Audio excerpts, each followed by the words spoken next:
Good afternoon. Welcome today. My name is Lisa Stromquist, and I'm the Coordinator for Quality and Patient Safety at CAFC.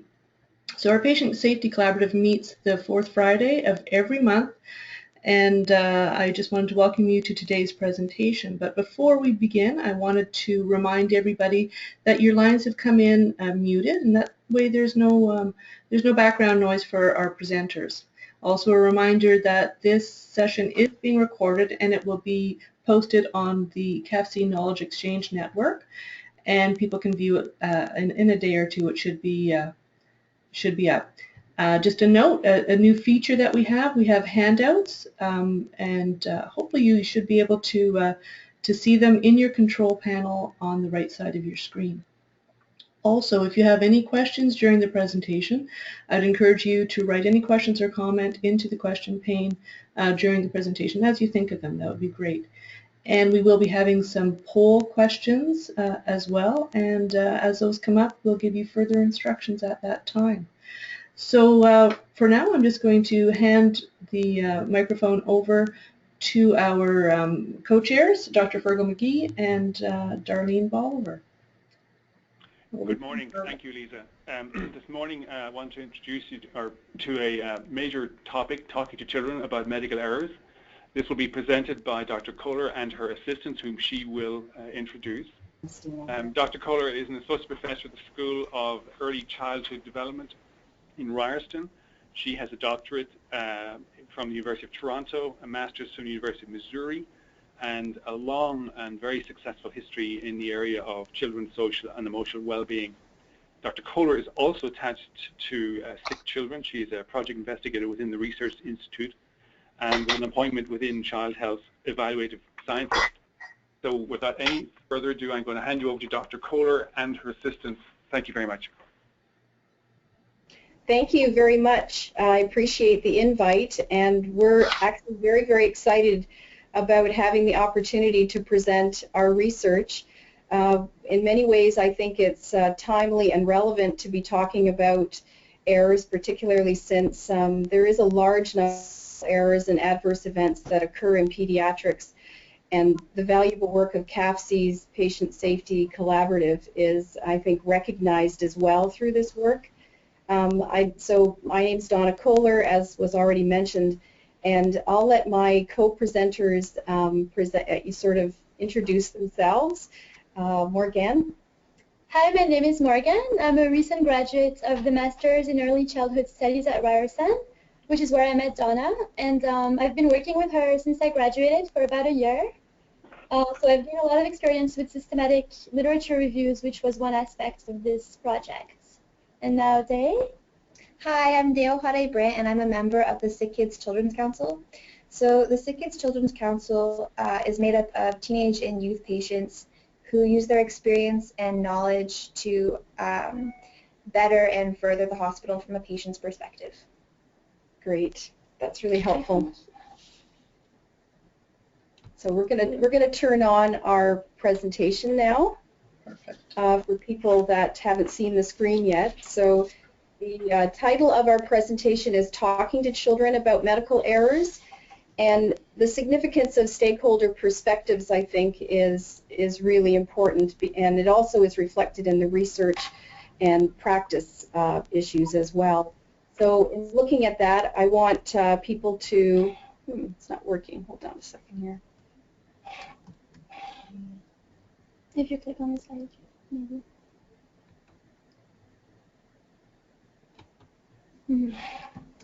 So our co-investigators are some individuals from Sick Kids. Some of you may recognize some of these names, particularly Jeremy Friedman and Trey Coffey and Sherry Espin have been working on patient safety initiatives in pediatrics for quite some time. And then our collaborators are noted there, CAFC, of course, the Family-Centered Care Advisory Group, the Children's Council, and we're very excited to have Day presenting with us today, and of course the Canadian Patient Safety Institute. So we've sort of done our introductions already, so we'll just move on to the presentation itself. We want to start with some basic definitions of what medical errors and adverse events are, even though I know that many of you who are listening in today are aware of some of these things. We want to talk about the first phase of the project, which is really a review of the systematic literature review that we conducted, and Morgane was key in executing that, so she'll talk a little bit about those as well as Day. And then the second phase of the project is really looking at, okay, what do the stakeholders think about the literature so far on patient safety and on disclosure processes in pediatrics? And so we'll talk a little bit more about who those people were in those focus groups. And then we want to compare and contrast. So how relevant was the research in terms of how the stakeholders perceived what is currently known in this area on pediatric disclosure of medical errors? So we found that that part was an interesting analysis, and we'll share some of our more surprising or emergent findings at that point. And then, you know, we will have some poll questions, and there is a bit of a wrap-up at the end that looks at, okay, what do we do with the future directions now? This is a study that was funded by CIHR, and it was a planning grant. So the purpose behind that is really to look at what are the next steps in this literature that need to be addressed. So, and then we'll have some opportunity for questions at the end as well. So first off, what is a medical error? Generally speaking, it is a preventable event. And it's important to note that there is also a difference between a medical error and an adverse event, whereas a medical error, it doesn't necessarily lead to harm. So for example, if the pharmacist made an error in the dosage, but that this error was caught in time, that would be noted as an error as opposed to an adverse event, which is normally associated with some direct harm to the patient. And so we'll move now on to the first phase of the project, which was really looking at the literature on pediatric disclosure of medical errors. So what is the current state of our knowledge in this area? And I'm going to pass this part over to Morgane. Sure. Yeah. So we divided the findings by stakeholders because that was the most organized way to do it. So the one group of stakeholders that's been researched in the literature is parents. So there's a difference between what parents want for themselves in terms of disclosure and what they want for their children. For themselves, parents appear to want to know about an error regardless of severity. So parents want complete transparency. If there was harm, if there was no harm, they just want to know if anything happened. And the literature also shows the likelihood of parents seeking legal action decreases with disclosure. This isn't always the case, but it's a tendency that it happens that way. Next, in terms of what parents want for their children, it's interesting to note that while they want to be informed of an error regardless of severity, for their children they prefer for the child to know more if there was a potential for real harm. So if there was no harm, if the child wouldn't notice, they might prefer to just not have the child know at all. And they're also more likely to want their children to know if the kid is older. Next, we are going to talk about what healthcare professionals think and feel about medical errors. That was obviously another big group of stakeholders that came up in the literature. So they worry a lot about litigation and the consequences of disclosing an error. But they are also more willing to disclose an error if it's really obvious, probably because there's no way of not disclosing when the patient will be able to tell. They also don't feel that equipped to deal with disclosure, especially about medical errors at the moment. So they would like to receive more training about how to disclose such sensitive and difficult information. And lastly, physicians also the punitive culture that exists in hospital, and they would like to see a change in that, where maybe instead of having negative consequences for making an error, there would be support and more of a focus on changing and improving the system rather than punishing the individuals. And then next we're going to have Day talk about what the children have to say. So lots of child and teenage patients feel isolated from communication with their doctors and even their parents. So for example, like information regarding their treatment plan or future decisions, and obviously they want to be included in this because it affects them directly. Also, tensions between themselves and their parents. So patients may want time to speak with their doctors individually and may not know how to ask because they obviously don't want to create further conflict with their parent, but it's obviously something they want to do, and so doctors have to make them feel like they have safe space or an opportunity to do that without creating a conflict between them and their parent when obviously they're already stressed and worried about their situations. Also, all children are different, all teenagers are different, all patients are unique in themselves, and there's no specific protocol or plan that can be implemented for a patient because everyone is different. Doctors, staff, they need to find a rhythm that fits for each patient individually. Also, lack of research with children and communication has occurred. Right. Okay. So in terms of Canadian policy and laws, a lot of the guidelines have been written up by the Canadian Patient Safety Institute, and the most recent ones are from 2011. There were some previous versions as well, but what tends to happen, of course, in these guidelines is there's limited reference to pediatric disclosure. So there's a much more developed and nuanced approach for patients who are adults, but this is certainly lacking in pediatrics. And if we look a little bit more closely at the legislation, we really only have 4 provinces that have direct legislation that looks at mandatory disclosures, but that's for patients in general. We still have very little to nothing on legislation that specifically addresses children. And recognizing that, of course, some of that legislation that's done for adults can certainly be applied with some children in some situations or with some youth in hospitals. But generally speaking, there still isn't enough there for people to fall back on to feel comfortable in executing disclosure practices with kids. And even when we looked at the international literature, there are some various policies in the UK, for example. You know, if you're 16 years of age or over, you would automatically receive information on a medical error. And Australia was an interesting example because they really emphasize a case-by-case basis, taking account of the child's maturity as well as the wishes of the person, the patient, and of their family.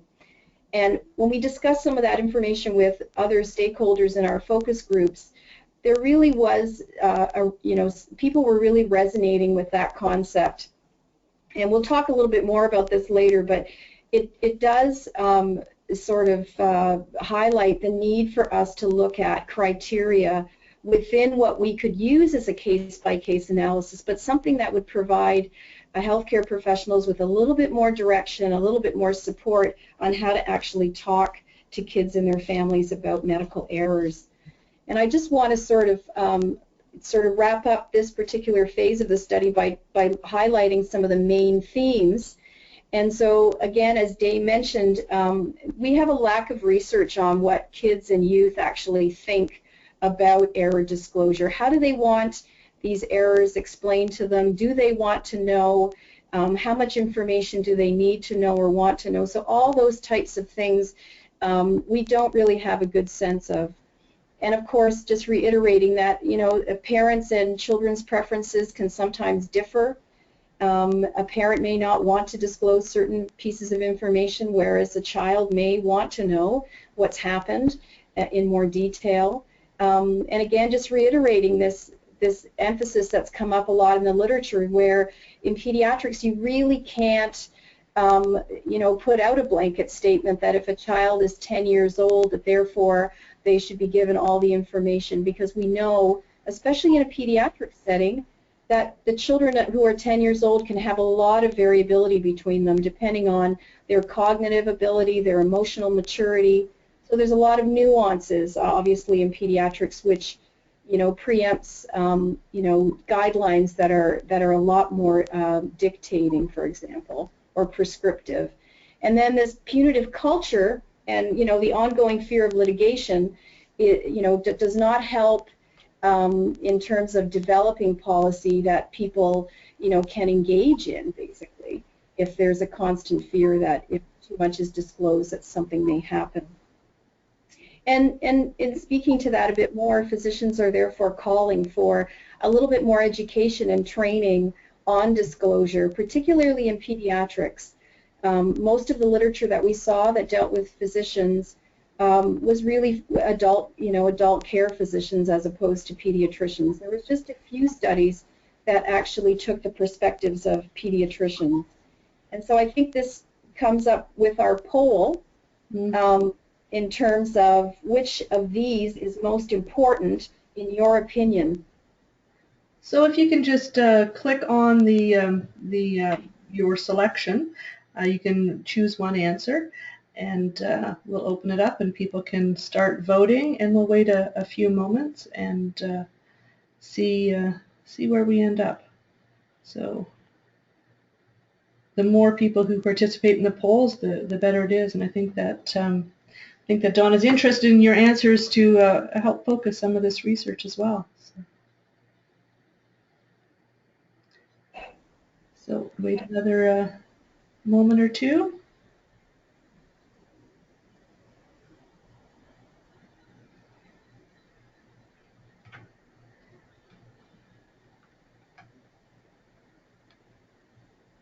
Right. So most people have voted, so I'm going to share the answers.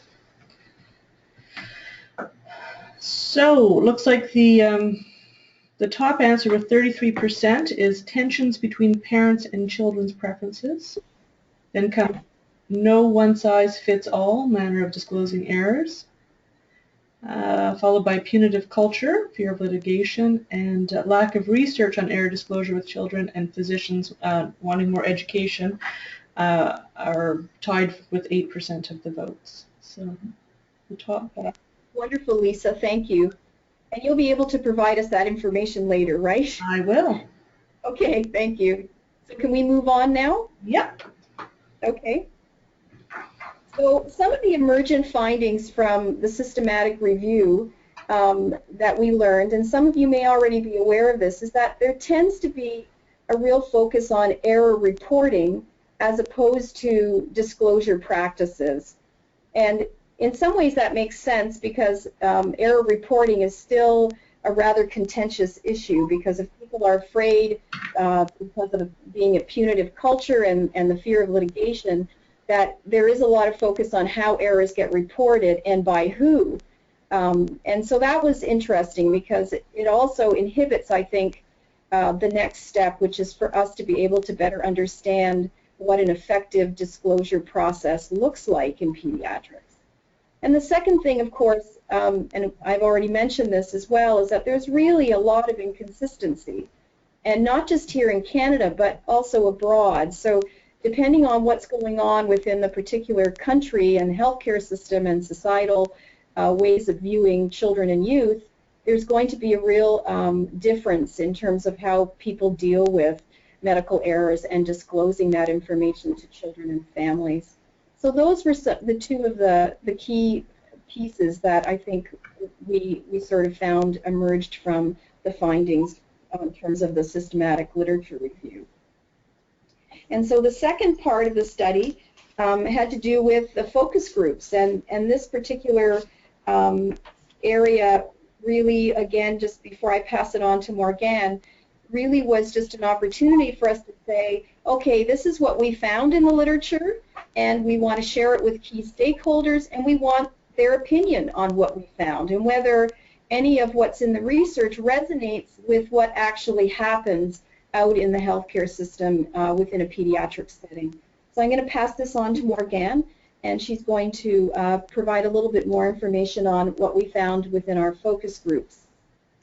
Certainly. So we picked the stakeholders as reflected in what we found in the literature. So as I mentioned before, we organized the literature in terms of the stakeholders who were represented, and we found that there was a lot of information about parents, much less information about children, but they were certainly an important group as well. And then there was a lot of research on healthcare professionals, so that's why we selected our 3 groups. We had CAFC members whom we met at the annual conference this past October, and then we had the Family-Centered Care Advisory Council, which is the council of parents and health professionals at the Hospital for Sick Children, and we also had the Children's Council also at Sick Kids. So the first group that I'm going to talk about is the meeting we had with CAFC members in October. These were all members of CAFC, of course, but they were also predominantly part of the Patient Safety Collaborative.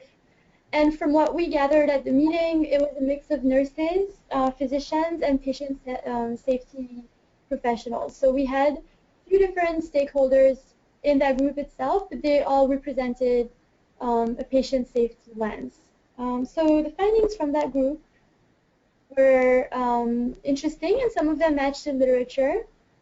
One first finding was that disclosure processes are hard. It's always a difficult situation, and the context is important. So a lot of the people at the meeting talked about how it's never going to be the exact same situation, even if it's the same mistake, because of the family and the patient being different. That just changes the whole approach that the person would want to have to disclosing. Even though the context is so variable, the CAFC members at the meeting talked about wanting a consistent process for disclosure, and they said things like, we need to be aware of the process, such as who is involved. Who is involved was a big struggle for the members at the meeting because they never really knew who should be part of the disclosure discussion. Should it be the person who made the mistake? Should it be the responsible physician? Should there be the whole team present? That was always very difficult for them to figure out, and they would have liked to have guidelines about that. They also talked about the importance of follow-up, so it's not enough to just disclose the error and then that closes the case. For them, it was very important to have a plan of action upon disclosing, and one quote that illustrated this was when one member said, disclosure is ongoing, it's not done unless the parents say it's done. So this was specifically in a pediatric context that the parent would be kind of the person guiding the extent of the disclosure process and what needs to happen.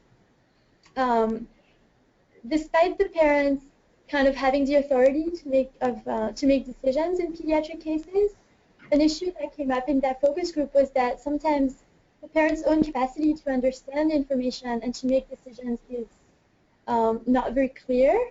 Sometimes factors like being stressed, worrying, lack of sleep can make the parents' judgment maybe not clear to the medical team. And then also sometimes there's language barriers or even cultural issues. So sometimes the issue is also assessing whether the parent themselves can understand the information, so let alone the child. And the last kind of theme that came up from that focus group was that it would be really ideal for medical professionals to have information about the family and the patient's communication preferences at the intake level. So before the error or any adverse event happens, before that, knowing from the beginning what that family would prefer, and that just makes the whole process much more clear. The next group that we talked to was the Family-Centered Care Advisory Council at Sick Kids, and we had 5 participants in that meeting, a little fewer than the other 2, but that's because for that specific meeting, the coordinator of the council asked only for the parents to come rather than medical staff, because we'd already spoken with some medical staff at CAFC, so this was really a meeting focused on parents' perspectives. So parents talked about, just like in the literature, a need for transparency and a really clear process for disclosure. They want to know not only what's happening, but they also want to know what's going to happen as a follow-up and as next steps. They talked about the importance of follow-up and a plan of action, and they said that it even helps them with coping. So an error is softened by a plan of action. It's much more easy to cope with the fact that there was an error when you know that something's going to be changed and maybe the subsequent errors will be prevented. And then something that was a little alarming was that some of the parents talked about feeling that they weren't being listened to or they weren't valued as an information source. So sometimes just in the moments, you know, parents had concerns. They felt that they knew their child best, but they felt that they weren't really being come to for information about the child. They similarly to in the literature mentioned that there's an issue around who is going to assess the child's capacity to understand. Is the doctor going to decide that the child can handle the information? Is the child him or herself going to say, I want to know and I can understand, or is it the parent's responsibility? They weren't sure and they felt like that needed to be addressed. And then lastly, they talked about the need for maybe sensitivity training for physicians, or maybe the training that the doctors should have should be when to seek help when they need it. So if you can't teach somebody to communicate in a way that works for the family, then maybe then they should know to turn to someone that can help them, like a social worker or a child life specialist. And next day is going to talk about the Children's Council members' opinions and views about the research. Okay, so collectively, Children's Council felt that doctors should be more consistent with communication, and that I feel like across the board, a lot of people felt that they weren't being listened to, and obviously this just creates a more stressful, confusing, unclear situation. One member said, I think it starts out as a miscommunication or confusion, which is absolutely true in some cases, and then it's just sort of like a snowball effect, and it just gets worse and harder for the patient and the family, and even the physician to deal with. Also, all children and youth, teenagers, everyone is different, and they all have a right to information, and they deserve knowledge about their own treatment and how it will affect them. To make a responsible decision, you have to be informed. This is true with anything, and it directly links to doctors needing to communicate. Patients should decide how much information they want to have, and I feel that it is up to them to decide if they want as much or as little as possible. Also, children and parents' views may differ. This is completely understandable, and both perspectives and opinions should be valued, and both views should be thoughtfully considered as well while making decisions. Also, genuine and sensitive communication is important. Sometimes it can't be taught in a classroom, for example. Some patients felt that physicians, while in training, should be put into a mock setting where they can learn how to deal and react with these situations. This way they can apply it in the future and experience. Mm-hmm. Right, and the other thing I just wanted to add to what Day was saying about the Children's Council focus group was that we also asked them, you know, what they thought about saying sorry. How important was it for them to get an apology from the physician? And if we look at the adult literature in that area, it's really important for adults to hear someone say, I'm really sorry about what happened. But when we asked the Children's Council members, and of course their ages range from 10 to 18, I guess, Dave, like 12 to 18, they were very much concerned about how genuine that communication was. They didn't want somebody to say sorry just for the sake of saying sorry. They really wanted the person to feel it and to mean it. And so that was just something I wanted to add, because I think it is a little bit different in terms of the adult literature from what we've seen. And we understand that this is just one focus group that we're comparing them to. But I think it does place some merit in terms of what children and youth might be looking for in terms of communication from their healthcare providers, particularly in the case of an error. We're going to move on to a little bit further analysis of the similarities between the three groups.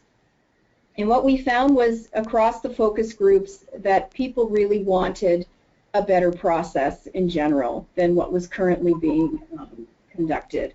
And there were still concerns about the person who discloses, the level of training, the sensitivity, the accountability. Those types of things were relevant, as was context, that there are certain situations which merit different types of approaches. So kind of following up on the case-by-case preference for how to deal with disclosure.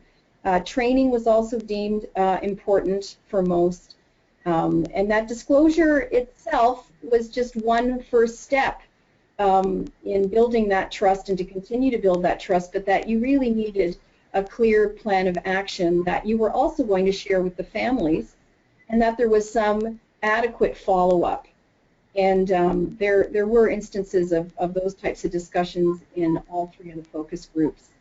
And the parent's capacity was not always better than the child's, and this was also reiterated in all of the three groups. So again, looking at some of those nuances within pediatrics that highlights, I think, again, some of the challenges that we have in this area. And then looking a little bit more closely at the parents and the children, again, some of the things that resonated for both of those two groups was who's going to assess capacity to understand, who's the one that's responsible for deeming whether a child should receive information or how much information and how it was going to be shared and by whom.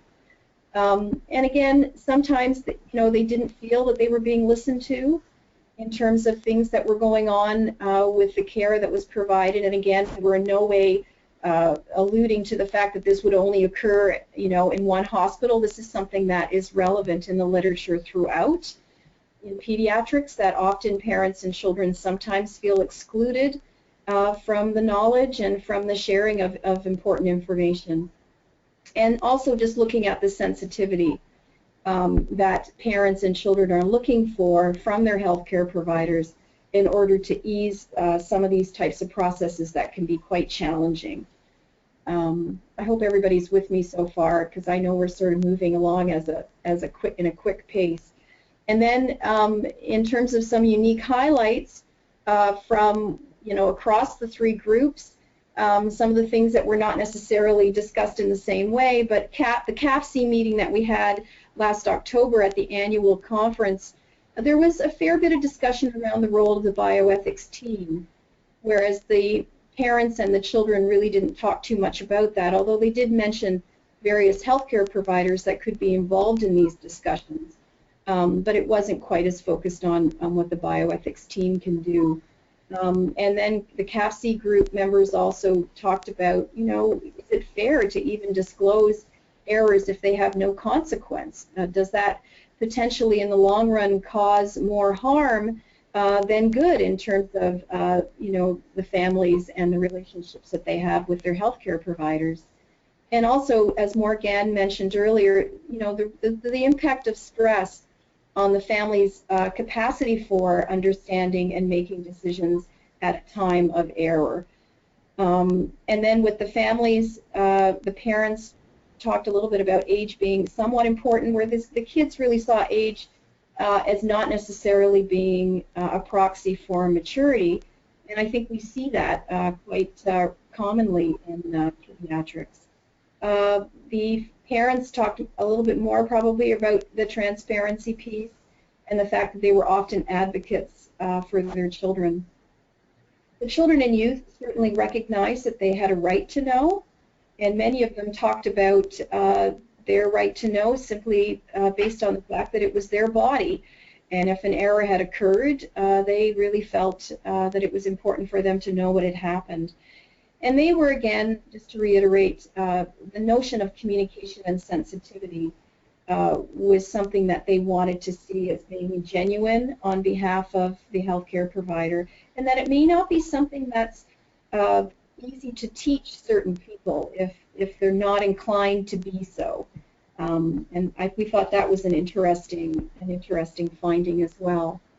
And now just to sort of wrap up some of those main themes from the focus group, you know, the research with children is really lacking, and we certainly, you know, need to figure out what children, for example, of various ages or maturity levels want to know. And we're actually going to be conducting a study at Sick Kids where we're going to actually interview patients of various ages and asking them precisely that. What, you know, how do they view disclosure practices when an error has occurred? What do they want to know?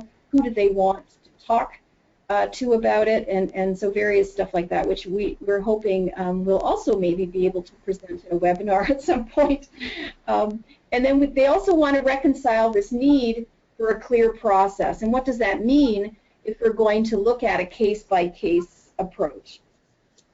And then there's also, you know, issues, you know, dealing specifically with policy changes that are relevant to pediatrics, because right now we don't have, you know, the legislation that we need to back up some of these processes in a very meaningful way.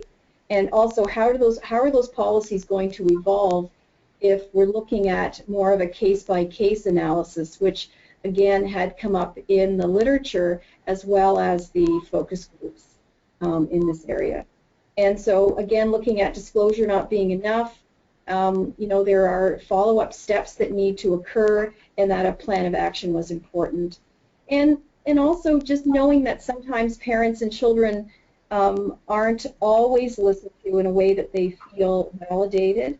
If they suspect that something may have occurred, they don't always feel as though people are listening to them. And again, I think this is something that occurs across settings and across different hospitals as well.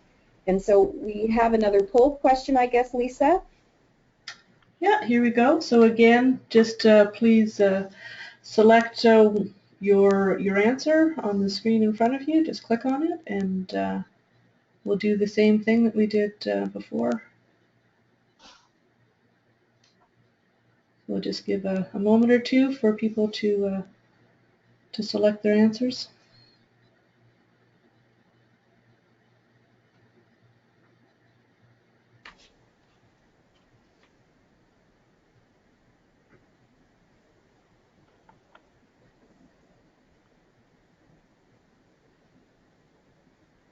And we're almost there. I'd like to get a good representation of the group before I close the poll. So.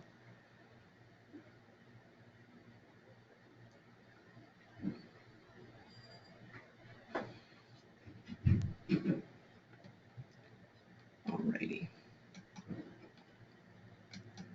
So we'll share. So 33% of the respondents said disclosure is not enough, need a plan of action to follow up. And then research with children came in second.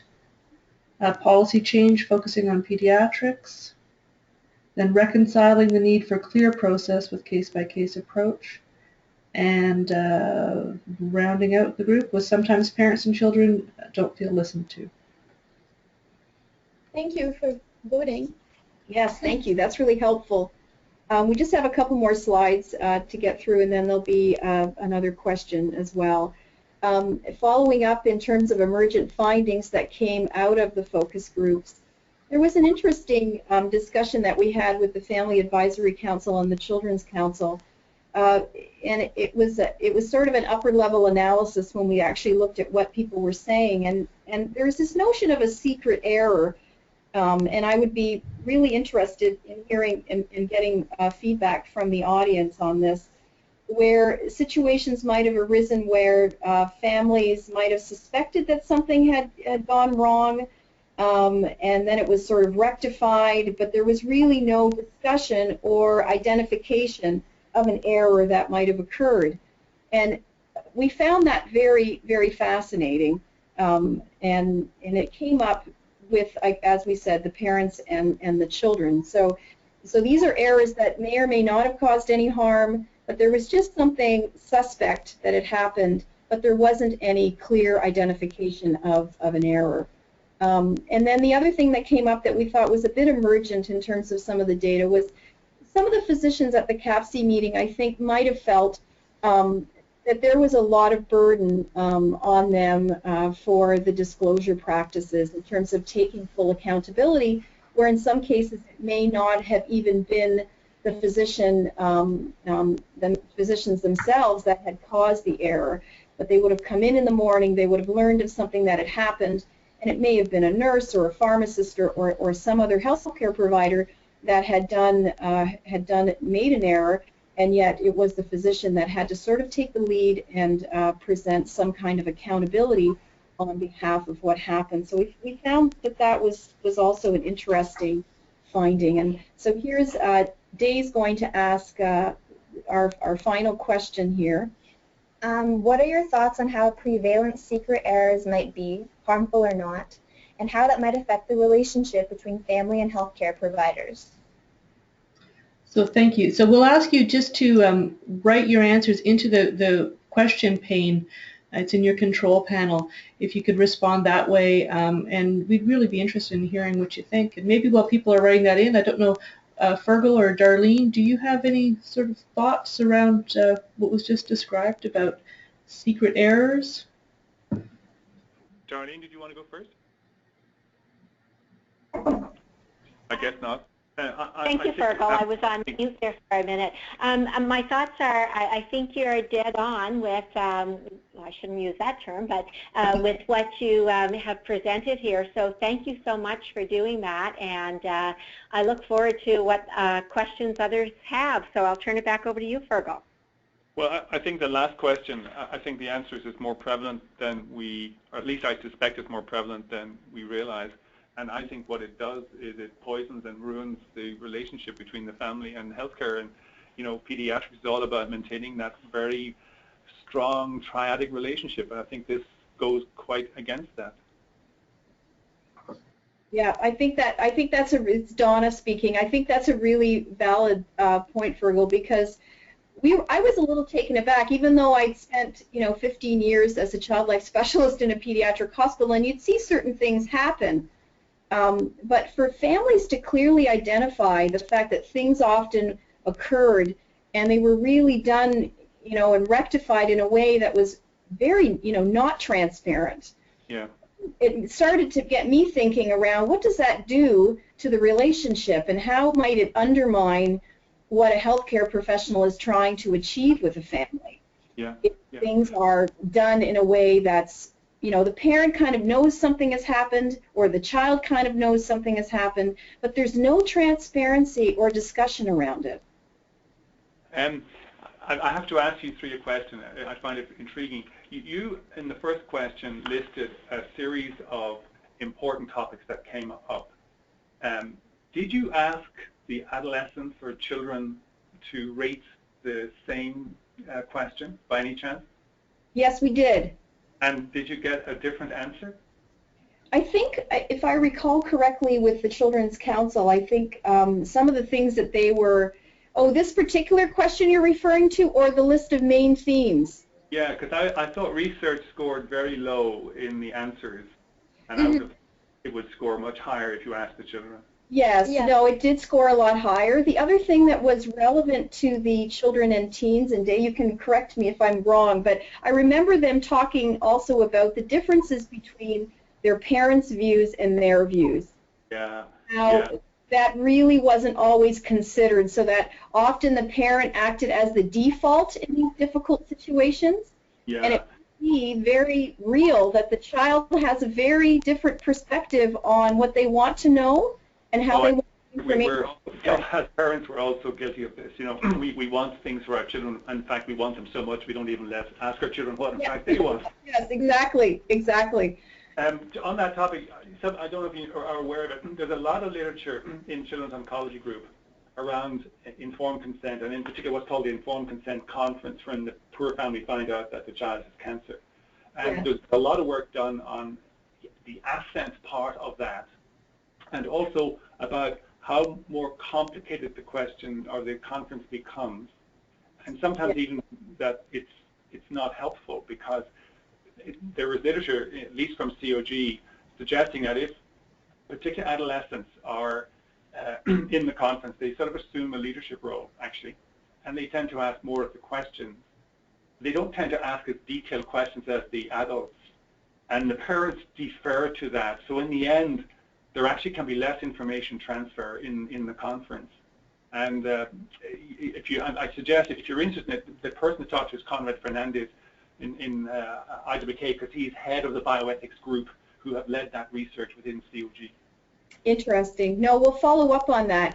There is a lot more research out there now on children's and youth participation in healthcare decision making. Yeah. That's something that's been growing quite progressively over the last 10 to 15 years. But what we still don't have is more specific information around how they perceive medical errors or adverse events. Yeah. It's almost like we haven't gotten to that stage yet, because it's maybe a bit more complex, maybe a bit more challenging. But I'm hoping that through some of the research that we're doing, that we're starting to push that a little bit further. Good. And can I just ask one last question, please? Yes, the of education. So when you've come up with a tremendous source of information for people involved in these conversations, and you've come up with a desire for all concerned to have education. Do you see the potential that you can bring this information to the medical schools? Because that's where it starts. And if you start with the generation of medical students, then this does not become an issue for the next generation of residents or staff people. That's right. No, absolutely. And that's one of the things that we've been thinking about in terms of next steps. Not only additional research specifically with children and youth in this area, but also, you know, what does it mean in the real world and in terms of the medical training that occurs? Yeah, I was thinking of some modules available on a website, you know, where adolescents are talking to healthcare professionals, because healthcare professionals know everything except we don't listen to the patients, and it might be very nice to have something like that accessible to us. Yes, no, I think that's a wonderful idea, and it has been done in adult patient settings, where they've introduced you know, various vignettes and role plays, which have been a part of the training for the physicians, but we haven't actually seen the same thing occur as of yet, anyways, in pediatrics. Yeah, this is a question for Dave. I mean, would her group feel comfortable about being kind of model patients who would go and be interviewed by medical students and just to introduce them to some of the difficult issues? Yeah, I think a lot of people would be interested in that. Recently, actually this year, a couple members of the Children's Council went to a medical school, and they, I guess, kind of had a panel, so medical students could ask them questions about their care and about their personal opinions and experiences. Great. So that's a good start, right? Yeah. So I have some responses here from some of our listeners. So Leanne says it's a very important trust issue. If parents and children think something might have happened, they lose their ability to trust the medical team. Mm-hmm. And Rita says there is variable transparency in healthcare, despite the importance of ensuring a positive healthcare experience through a relationship of trust and transparency. So there's an opportunity for improvement, no doubt. Sabina says, very prevalent, would affect the level of trust with the family, especially if family senses and they are not being given the full picture. Right. And Alex says, I think there I think they're likely more prevalent than we would like to think. And I think it affects the trust that hopefully developed between the family and the healthcare team, and will make a different experience going forward. And Gavin says, secret errors are likely to be very prevalent. The lack of transparency and the feeling of things getting done on the sly and getting covered up likely to breed distrust in the entire medical team and cause the parent-child to feel either hypervigilant or distrustful of medical decisions or competence. Right. Pretty strong words, yeah. Yeah, and we haven't had the opportunity to actually look this up in the literature in terms of whether anybody's written up things about, you know, these more secretive type of errors that everyone knows has occurred and yet is never discussed or explained. And it would be interesting to see if that's actually the case. We haven't seen anything so far, but it might merit another search just to see if anyone's written up on this stuff. All right, I think that's all the responses we have so far. So, if you want. Okay. Can I ask one more question, please? Yeah. You mentioned about family communication preference at intake.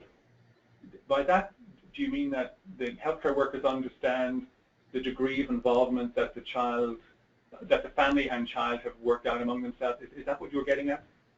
Yes, basically that at the intake, the medical team would like to know what works best for that family. So do they first go to the parents, or can they go straight to the child? Who needs to be involved in the discussion? So do they want to bring in their social worker or the child health specialists? So just knowing from the beginning, so that when you're in that stressful situation, you don't have to figure out those details before you actually jump into the discussion. Very good idea. And I just one other thing. When people talk about transparency, and I love the concept of it's a process. It's not just one discussion. Did people also articulate an expectation that yes, this error has now been dealt with for this family, but have we dealt with the system that caused the error? Did people talk about that at all? They did.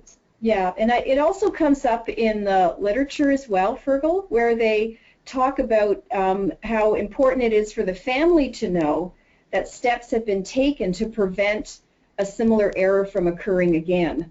Great.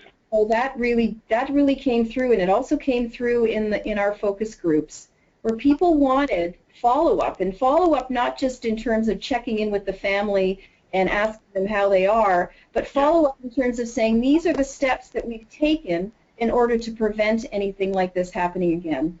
Great, thank you.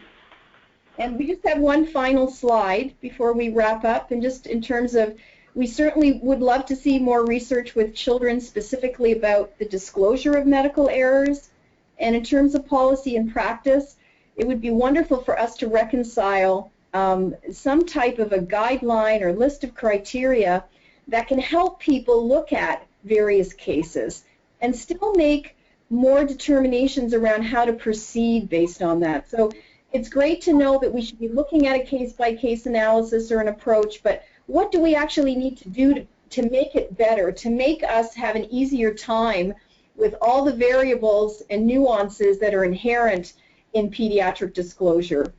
And then giving, physicians more experiential education. So that would include some of the stuff that we've already discussed in terms of, medical schools and some of the curriculum around disclosure, including some real-life experiences and role plays. And in this case, of course, having children and youth participate in some of that education too. And then also we really need to focus more on pediatrics, and I guess that's sort of obvious at this point to be saying that, but how important it is for us to take a closer look at what we're doing in pediatrics here in Canada. And that's really it, and we really are very grateful, and we're very excited that we were able to have Day from the Children's Council participate, and we thank you as well for your participation. Great, so just a reminder, just to write your questions into the question pane, and we've got 3 different levels of expertise and 3 different perspectives there ready to answer your questions. So So please don't hesitate. And if we don't get to your question on this call, we will definitely forward them to Donna, Morgan, and Dave.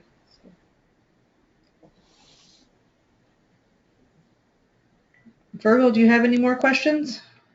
No, I'm going to give somebody else a chance now. So actually, nobody's written anything in yet, so maybe they're typing away right now. It's Darlene. Yeah.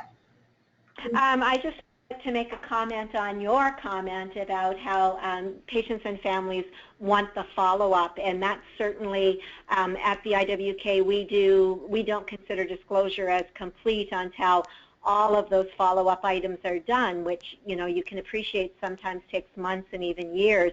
And our experience has been very much that in addition to the what happened and how it happened, the what are you going to do to make sure it doesn't happen with other families, or again, is very much what the majority of patients and families are interested in.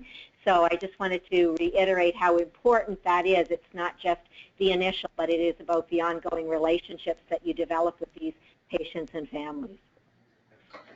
Darlene, at the IWK, do you have any, sort of unwritten policy about disclosing to kids, or is it something that happens or doesn't happen there, or? It does happen. It's we don't specify who the disclosure is done to, but in Nova Scotia we do not have an age of consent, and I'm not sure about other places, but consent to treatment, and therefore what you need to know about what happened as a result of that treatment is based on capacity. So that's that's always our struggle, and of course, because you have capacity to understand some things, you may not have capacity to understand all things. And so that's always a consideration and a struggle. But the other struggle is, as was mentioned, is the parent's comfort level and the understanding of that, and willingness to have the youth or the children part of the disclosure process, and understanding why we're talking to, their children as well as them. Great. Given that this is an incredibly stressful event for all concerned, did you come across parents who might initially say, we just want you to discuss this with us, but when we all settle down and move to some kind of a solution and resolution, that then the child would be involved? Did you come across that sort of response at all? No, not specifically. I mean, there were some differences, I think, in how parents, in the literature at least, perceived what should be shared or not shared, but we didn't actually hear that particular focus in terms of waiting till things have calmed down and then we'll decide on that. Actually, I don't recall coming up. Is that true, Morgan, from my recollection? I don't know that either. Okay. But that's a good point, though. Because it is such a stressful time for all concerned. You could understand people not being at their best and maybe deciding to limit things initially until they process some of it. Right. No, and we come across that in our practice here. So I have a question about the CAFC focus group. So in that group, they identified a role for the bioethics team, and they're wondering if you can provide any further details about what they perceive the role of the bioethics team would be in the disclosure process. Well, I mean, from our recollection, it was really the importance of being able to reach out to the bioethics team in terms of providing some guidance and support around the process, so that they felt as though there was a place to go. I think in terms of guidance, support. Sometimes it could mean that one of the representatives from that team would attend the disclosure meeting with the parent and the child. So there was a variety of pieces of information that was attached to that, but predominantly it had to do with having access to a really good bioethics team that could help the healthcare staff deal with the disclosure process. Mm-hmm. Nova Scotia has a group called ENSHIN, which I think stands for Nova Scotia Health Ethics Network, and their actual function is to be available, like to be bioethical consultants for not just disclosure issues, but for any issue where healthcare workers feel they need some expert advice. Right. No, that makes sense.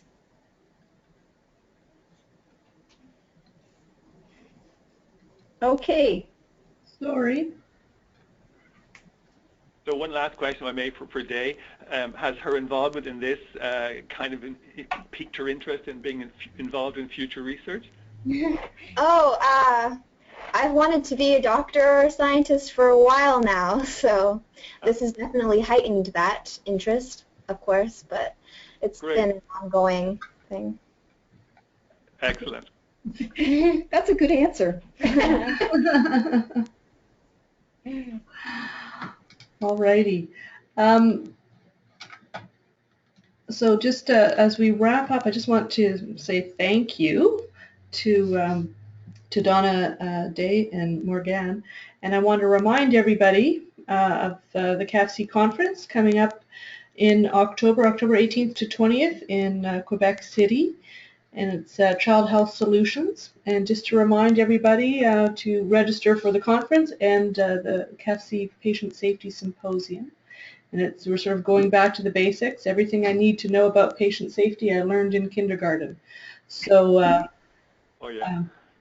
just a reminder for people to register for that. And any final words, Darlene and Fergal?